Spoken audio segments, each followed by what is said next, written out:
Hi, I'm Pattu from freefincal. Let's take a look at claim rejection data for standalone health insurers as per the latest IRDA report for financial year 2021-2022. So this data is available only for standalone health insurers because for them the claims would only be health claims because they sell only health insurance policies, unlike general insurers who sell all kinds of different kinds of policies like property insurance, travel insurance, theft insurance, and so on. So we can talk about health insurance claim rejection data only for standalone health insurers. So what's shown here is the claims repudiated divided by the total claims outstanding in financial year 2020-2021, and in the next column the same data is for financial year 2021-2022. Now the data for Reliance Health Insurance is the highest, but it's a young insurer. It's probably settled only a handful of claims, like 50 to 75 claims a year or so. So the ratio is not reliable for such a young insurance company. So let's disregard that. But what is interesting to see is that the Star Health and Allied Insurance has got the highest ratio of the claims rejected. They have rejected about 15% claims in 2020-2021 and about 16.5% claims in 21-22. So you can expect that they have they also received a lot of claims. They had to pay out a lot of claims and reject a lot of claims, and therefore they had to increase the premiums as they have done recently. So also something that's important to recognize that is that in the case of life insurance, the claim settlement is binary. Either the claim will be 100% settled or it will be 100% rejected. Whereas in a health insurance, it is not binary. It can be anything between 0 and 1. So the health insurer can say, I will settle only 50%, or I will settle 75%, or I'll settle 25%. So even if they have settled 1% of the hospitalization cost, it will be considered as a processed claim, as an accepted claim, and it will not fall under the claim repudiation. So you can imagine if Star has rejected 15-16% of their total claims received, how many of their the rest of the claims would they have actually paid in full? I don't think they would have paid a lot of them full. So there will be a significant number where they have not, only partially. So that's important to again keep in mind. So now if you look at the total claims as a indicator of market share, total claims received by all these standalone health insurers, Star Health has received 52% of all the total claims. So you can imagine that compared to the other players, standalone players, Star Health has got the highest of market share. They are the oldest standalone insurer. They've been around since 2006-07, and they also have the highest market share, whereas the others, they don't have that much of a market share in terms of the total claims indicated. If you think of that as a way to measure market share. Now you can see that higher the total number of claims, the higher is the total number of claims which is rejected. Of course, that's naturally true, but obviously when you look at this data, you would not, any new buyer would not want to choose Star Health, and rightfully so. But does this mean something like Niva Bupa is better because they only received about 9% of the total claims or so? Well, it depends. Today they have received only 9%, and therefore their claim repudiation is also about 9% approximately. But this will also scale as they grow. So we don't know that yet, because all these companies, except perhaps Star, it's still early days for them. So we don't know that yet. So the buyers must appreciate that the more a private investor grows, the more claims it will face, and the more it will be forced to repudiate claims to stay afloat, and it will also keep on increasing premiums because of that. Star Health is doing it, other people are doing it, and you can also notice that many private players, they will not touch an application that has got pre-existing illnesses.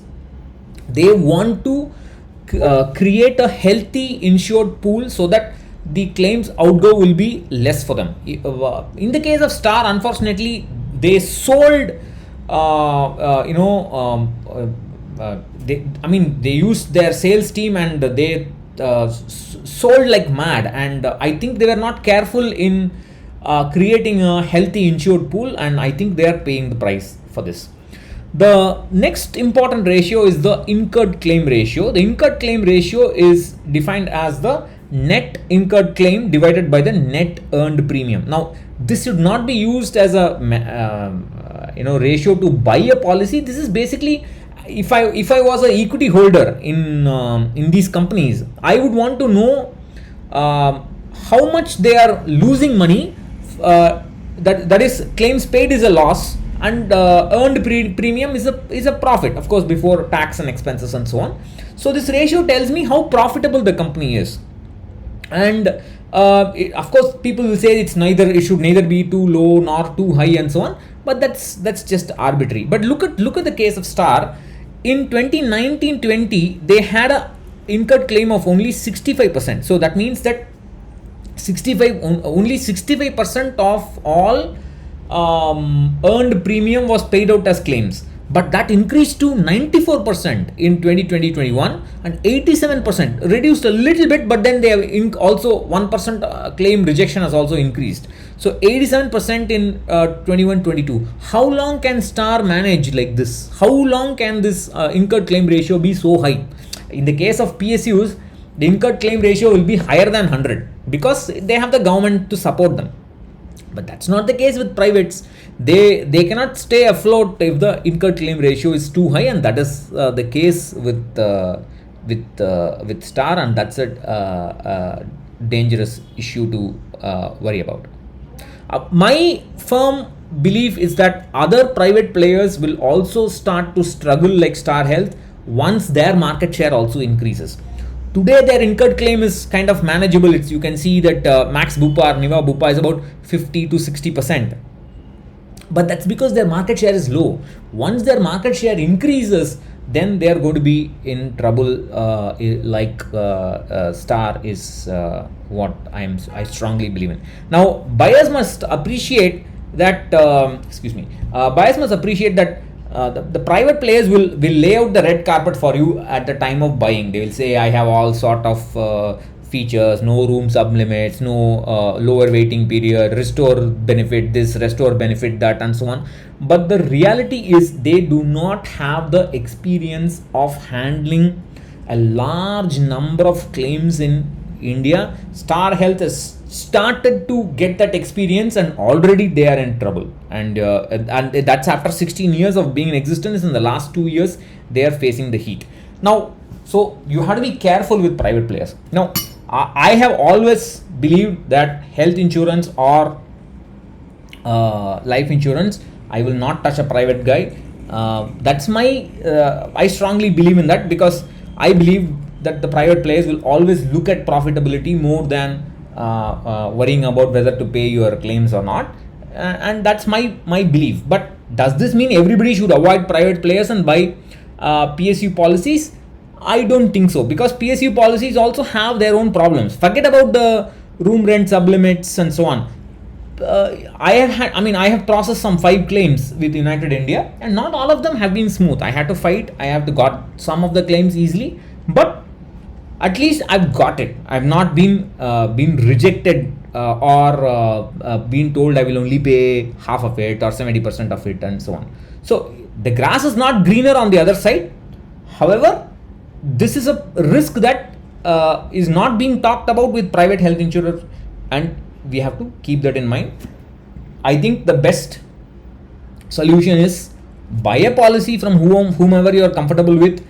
As much as possible, maintain a healthy lifestyle, eat consciously, exercise, whatever, and build a corpus for medical expenses. In addition to other goals, you just invest a little more for your goals. The extra money will serve as that corpus. That's it. Build a relationship with a family doctor and other specialists, so they will help you during the time of hospitalizations to keep costs down, keep your hardships down, and so on. That's about what you can do. Some people will say, this is the reason I say don't buy health insurance. But no, you have to buy health insurance, because the risk of not buying is too much. The single health issue, a single hospitalization can erode our net wealth significantly. And I mean, after we get rich and wealthy, it doesn't matter. But before that, on the process of building wealth, if one or two hospitalizations happen, it's a problem. So we need health insurance, but we have to be very, very aware of the problems in this sector. Bye bye.